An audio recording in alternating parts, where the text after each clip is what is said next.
Bismillahirrahmanirrahim. Assalamualaikum warahmatullahi wabarakatuh. Selamat bertemu lagi dengan saya, Denny Jaya, pendaki lawas era 80-an. Terima kasih yang sudah mengklik channel Jaya Guru Adventure. Jangan lupa untuk menekan tombol like dan subscribe untuk mendapatkan cerita menarik lainnya. Pada kali pertama ini saya akan menceritakan kisah pendakian yang sudah cukup lama, tepatnya bulan Juli tahun 1988. Waktu itu saya masih pelajar di sebuah sekolah di Jakarta Timur. Ini adalah pendakian pertama kali saya ke Gunung Gede yang terletak di Cianjur, Jawa Barat. Ada dua orang yang saya ajak berangkat pada waktu itu, yaitu Andrianus dan Umara. Kami adalah satu kelas di sekolah tersebut. Keinginan mendaki itu karena beberapa teman sekelas selalu bercerita kalau mereka sudah mendaki Gunung Gede.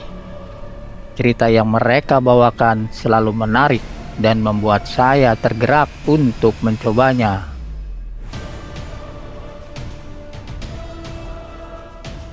Pada waktu yang telah disepakati, akhirnya kami bertiga berangkat dengan menumpang truk dari Pasar Induk yang menuju Cipanas. Dengan membawa perbekalan ala kadarnya, termasuk tenda terpal plastik yang sekarang tentu tidak ada yang menggunakan lagi. Beberapa parafin, minyak tanah, dan makanan secukupnya. Singkat cerita, sampailah kami di Cipanas. Dari Cipanas kami tidak langsung ke arah Rarahan Cibodas, tapi saya mengunjungi seorang guru olah kanuragan yang pernah saya ikuti di Jakarta. Yang saya kunjungi adalah guru besar yang bergelar Raden. Saya tidak akan menyebutkan nama dan perguruan ini. Tujuan kami ke sana untuk meminta restu dan pegangan selama dalam pendakian nanti. Andrianus dan Umara bukanlah murid dari perguruan silat yang saya ikuti. Mereka hanya ikut saat saya ajak masuk ke rumah yang terletak di desa Cugenang, Cianjur. Ada sebuah makam di sisi sebelah kanan rumah guru besar itu. Makam seorang raden yang mewarisi ilmunya pada keturunannya. Kami disambut hangat sore itu oleh seorang pria dewasa dan seorang perempuan paruh baya bermata tajam yang berpakaian adat Sunda. Wanita itu bukan orang sembarangan, karena saya pun pernah melihat sendiri kemampuan bersilat pada saat ujian kenaikan tingkat. Kami pun bersalaman dan saya mengenalkan kedua teman saya dan menceritakan tujuan kami datang. Setelah lepas maghrib, kami pun mulai berlatih jurus dasar di belakang rumah. Kedua teman saya pun mengikuti apa yang diajarkan oleh keturunan Raden itu. Mereka pun terheran-heran dan takjub karena gerak silat yang diajarkan berbeda seperti yang sering mereka lihat. Seperti saat saya coba menyerang guru silat itu dengan beberapa pukulan, tapi seolah mengenai angin dan sulit menyentuh kulitnya. Saya pun beristirahat. Kini giliran Umara yang coba menyerang dengan pukulan dan tendangan. Tapi pukulan dan tendangan seolah tak bisa menyentuh pria itu. Malah Umara terjatuh seperti didorong angin yang sangat kuat. Giliran Andrianus, ia memiliki postur tubuh tinggi dan besar. Di sekolah pun ia banyak ditakuti karena postur tubuh yang berotot dan bernyali besar. Andrianus pun diperintahkan untuk melancarkan pukulan dengan keras dan jangan setengah-setengah. Perintah pria itu dituruti. Andri yang tubuhnya lebih besar mulai melancarkan serangannya secara sporadis. Pukulan dan tendangan tak henti-hentinya menghujani tubuh pria di depannya. Tapi pria itu dengan tenang berkelit ke kanan dan ke kiri. Sekali-kali pukulan Andri mengenai tubuh pria itu. Andri merasa di atas angin. Ia bersiap kembali sambil mengumpulkan tenaga baru. Pria di depannya memasang kuda-kuda. Kedua tangannya menengadah ke langit dan menarik napas panjang. Saya paham keturunan Raden itu sedang melakukan pengisian jurus 1 yang dipusatkan di perutnya. Dengan cepat dan bernafsu, Andrianus menghantam tubuh pria di hadapannya. Tapi tiba-tiba pukulan Andri terhenti, seolah tertahan benteng kokoh. Ia pun terhempas terjajar 6 langkah dan jatuh. Andrianus seakan tak percaya apa yang ia rasakan.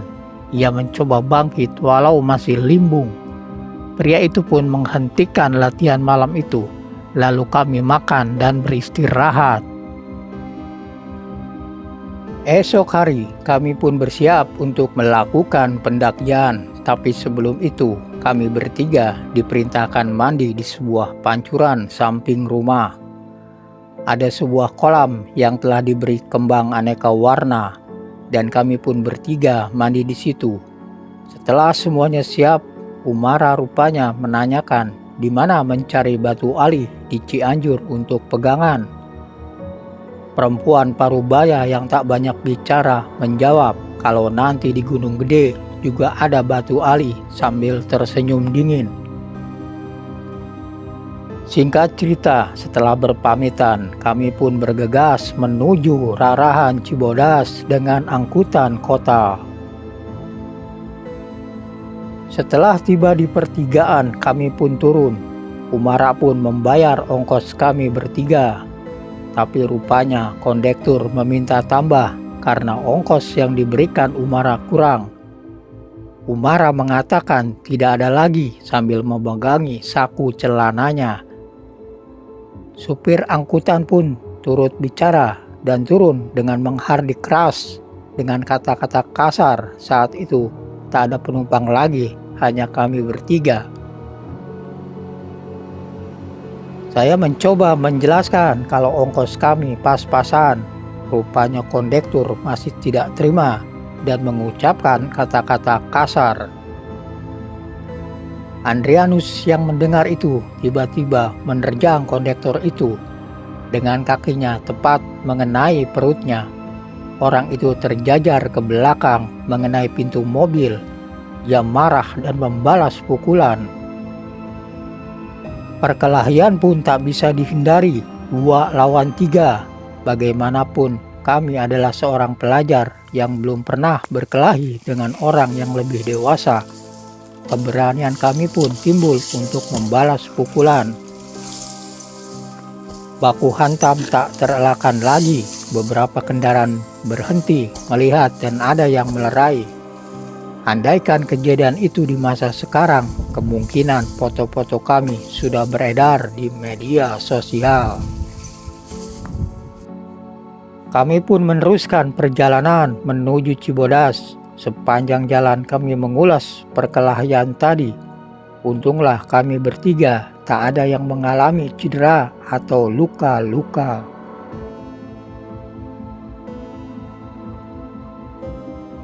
Seratus meter sebelum pintu masuk Taman Cibodas, kami melihat sebuah kali kecil yang mengalir jernih. Untuk mencapai kali itu, kami harus turun melalui semak-semak karena tak ada jalan lain. Setelah itu kami membersihkan diri sambil mengambil air dan dimasukkan ke dalam termos plastik. Terdengar teriakan di atas kami. Ada beberapa orang yang memanggil sambil menunjuk-nunjuk ke arah kami untuk segera naik. Tapi dengan santai kami berkemas dan satu persatu naik kembali ke jalan semula. Ada 5 orang berjajar mengelilingi, 1 orang langsung menegur dan menuduh kami akan menerobos ke arah Taman Cibodas. Lagi-lagi kami harus menghela napas. Kelima orang itu seperti mengurung dan hendak menangkap kami. Kembali satu orang menuduh kami dan berkata kasar. Saya menjelaskan kalau kami bertiga hanya ingin mengambil air dan membersihkan badan. Seorang yang memakai topi laken menyuruh saya masuk ke pintu Cibodas dan membayar tiket sambil menunjuk loket pembayaran. Kembali saya menjelaskan bahwa kami akan mendaki bukan untuk camping. Dua orang terus mendekat bagai koboi. Kami tak meladeni dan melewati mereka. Tiga orang menghadang lagi seolah ingin menunjukkan kekuatannya. Andrianus melirik kami berdua. Saya paham kode yang diberikan Andrianus. Ia melepaskan keril di pundaknya. Dengan berteriak kasar, Andrianus menghantam satu orang di depannya. Kelima orang itu terkejut. Berani-beraninya mereka berlagak di sini. Dua orang memukul Andrianus. Ia segera menangkis pukulan orang yang memakai kaos merah. Umara yang melihat Andri diserang dua orang tentu tidak tinggal diam. Perkelahian pun tak terelakkan. 3 lawan 5. Pukulan dan tendangan silih berganti. Tapi saya seolah tak merasakan sakit. Saat orang bertopi laken pukulannya mengenai kiri wajah. Saya pun membalas keras. Si topi laken terkejut dan meringis keras saat pukulan saya mendarat di pelipisnya. Ia terhuyung sesaat. Beberapa orang dan pedagang yang melihat perkelahian mencoba melerai perkelahian tak seimbang itu. Terlebih ini adalah tempat wisata yang banyak dikunjungi wisatawan. Kami pun digiring bersama kelima orang itu ke pos keamanan. Setelah menjelaskan dan membuktikan surat izin pendakian, petugas itu pun mendata kami dan memberikan nasihat dan aturan di Taman Nasional Gede Pangrango. Malam itu kami makan di sebuah warung dan membungkus nasi untuk bekal di perjalanan. Lagi-lagi Umara menanyakan di mana membeli batu ali. Pedagang itu menyarankan besok banyak penjual cenderamata di Taman Cibodas. Umara mencari batu ali yang sudah diisi karena ia hobi mengoleksi benda-benda gaib. Pedagang itu hanya menggelangkan kepala tak mengerti. Tepat jam 8 malam kami sudah sampai di jalur Rawa Gayonggong. Pada masa itu belum terdapat jembatan kayu panjang seperti sekarang. Udara malam itu cukup cerah. Bulan pemaram menerangi hutan di kanan kiri.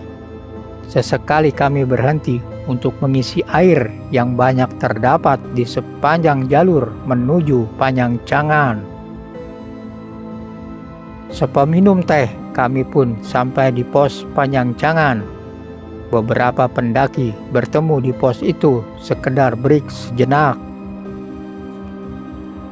Senter yang kami bawa malam itu hanya 1 buah. Karenanya kami harus mengikuti langkah-langkah pendaki lain. Terlebih kami baru pertama kali ke gunung ini. Walau sudah terdapat jalur yang cukup jelas, terkadang kami harus berhenti pada saat bertemu jalan bercabang. Pada saat kelompok kami harus terpisah dengan pendaki lain, akhirnya kami memberanikan untuk melangkah tanpa menunggu pendaki lain. Saya berjalan di depan memimpin kelompok, mendaki, berbelok, dan terus menembus semalam. Beberapa bayangan hitam berkelebat di depan kami. Saya hanya tertegun sesaat dan menghentikan langkah. Rupanya Umara dan Andrianus juga dapat melihatnya. Monyet berbulu dan besar, pikir kami bertiga. Kami tak memperdulikan binatang itu yang hanya berdiri di samping jalan. Binatang itu terus menatap kami dengan kilatan mata merah saat sorotan senter sekilas menerpa wajahnya dan beraroma bau buah dan pandan yang aneh. Di depan terdengar suara gemuruh air yang menghempas batu. Inilah yang disebut shelter air panas. Beberapa pendaki lain sedang berjalan di atas titian batu yang di bawahnya air dan kepulan asap putih. Karena senter hanya satu, saya pun mengikuti langkah pendaki di depan. Setelah melewati titian air panas, sepeminum teh, tibalah kami di shelter yang bernama Kandang Batu. Hanya ada 3 tenda yang berdiri di situ. Di masa sekarang, shelter Kandang Batu identik dengan kandang hantu. Kami pun memutuskan untuk membuka dan mendirikan tenda di pelataran itu. Kandang batu sangat dingin. Setelah tenda berdiri, kami membuat api unggun dari sampah plastik dan ranting kayu, sambil menyantap makanan dan mengulas perjalanan dan perkelahian tadi siang. Tak berapa berselang, ada seseorang yang berjalan menghampiri tenda kami. Ia berdiri sambil bercerita kalau ia sering turun naik ke gunung ini. Kami mulai mendengar cerita orang tersebut. Katanya di sini jangan sombong, berbicara kasar, dan membuat kegaduhan. Di sini juga ada tempat-tempat yang dikeramatkan dan tidak bisa semua orang mendapatkan izin. Umara lantas menanyakan tempat apa itu. Pasar, jawab orang tersebut. Kami semua terkejut dan tertawa kecil. Dalam hatiku pun berpikir, siapa pembelinya jika ada pasar di sini? Cukup ramai pembeli dan penjual di sini, jawab orang itu seolah tahu pertanyaan saya. Umara mulai tertarik dengan cerita orang tersebut. Ia menanyakan di mana ia bisa membeli batu ali. Saya pun teringat perkataan perempuan tua di perguruan kemarin, ada batu ali di gunung. Pria itu lalu menatap kami satu persatu. Kami semua hanya menunduk menghindari tatapan matanya. Kalau mau lihat pasar, ikut sekarang sebelum Nyai datang, ucap pria itu. Kami segera berkemas melipat tenda dan peralatan lainnya. Kata Nyai yang membuat kami terheran-heran. Mungkin istri pria itu, ujarku dalam hati. Kami mengikuti pria itu melangkah di depan. Ia membawa tas yang terbuat dari anyaman bambu dan diselempangkan ke belakang. Kepalanya ditutup syal sampai telinga untuk melindungi hawa dingin. Langkah pria itu sangat ringan, seolah tak membawa beban. Kami terus mengikuti sambil bercakap-cakap, menceritakan perjalanan kami mulai dari desa Cugenang, bertemu keturunan Raden dan berkelahi di jalan. Berjalan mengikuti pria itu, kami seakan tak membutuhkan senter. Walau malam hari, tapi jalan setapak yang kami lalui terasa mudah untuk dijejaki. Sepeminum teh, tibalah kami di suatu tempat yang banyak orang lalu lalang. Saya berpikir inilah pasar di gunung ini. Tapi dari mana mereka membawa sayur mayur dan bunga, rempah-rempah, kemudian perabotan seperti kendi, tembikar, piring yang semua terbuat dari tanah. Pasar malam dalam hati, dengan penerangan tradisional, lampu cempor, dan beberapa batang obor. Umara mendekati penjual benda-benda antik itu. Kami melihat ada bunga-bunga, kentongan, dan beberapa boneka kayu. Umara nampak bersemangat melihat benda-benda klasik yang terhampar di meja kayu. Ia mengambil beberapa buah batu. Saya dan Andrianus memperhatikan keadaan sekeliling yang masih ramai lalu lalang. Entah apa orang-orang ini cari. Suaranya pun tak terdengar jelas dan parau. Pria yang mengantar kami tiba-tiba tak nampak lagi. Pembeli dan penjual yang kami lihat seolah tak memperdulikan kehadiran kami. Mereka sibuk hilir mudik, melakukan aktivitas yang berulang-ulang. Umara pun membayar beberapa buah batu yang diambilnya, tapi pedagang yang menjual tak nampak di hadapannya. Karena Umara tertarik sekali dengan benda itu, ia langsung membayarkan dengan uang logam 100 rupiah sebanyak 5 keping. Kami masih mencari-cari pria yang mengantar sambil kembali ke jalan semula.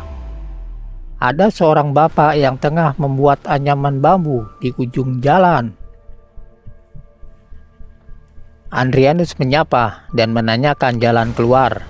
Pria itu tersenyum dan menunjuk arah sebuah batu yang cukup besar. Kami mengikuti jalan yang ditunjukkan dengan bantuan senter. Ternyata cukup sulit untuk mendekati seonggok batu itu dan tak nampak jalan setapak. Andrianus menyibakkan ranting dan perdu yang setinggi dada dengan batang kayu. Kami berjalan 10 langkah dan kembali terhenti karena terhalang semak yang lebih tinggi. Umara mencoba kembali menemui bapak penganjam bambu. Sepeminum teh, ia kembali dengan napas terengah-engah. "Tidak ada," ucapnya. Kami bertiga pun memastikan kembali ke arah pasar misterius itu. Benar saja, tak nampak siapa-siapa di situ. Hening, sepi, dan berkabut. Udara kembali menjadi dingin, hingga kami memakai jaket lapisan untuk menahan rasa beku itu. Kami terdiam sesaat di dekat batu yang ditunjukkan tadi sambil menyorotkan senter ke sana kemari. Selang beberapa waktu kemudian terlihat kilatan senter yang memantul dari dedaunan yang basah. Saya mencoba berteriak memanggil. Andrianus membantu panggilan teriakan yang lebih keras sambil menyorotkan senter. Terdengar sautan, kami semakin bersemangat membalas. Cukup lama kami menunggu hingga ada seseorang yang menyoroti senter dan memerintahkan untuk ke atas. Dengan susah payah kami akhirnya menemukan jalan dibantu pendaki yang kebetulan melintas.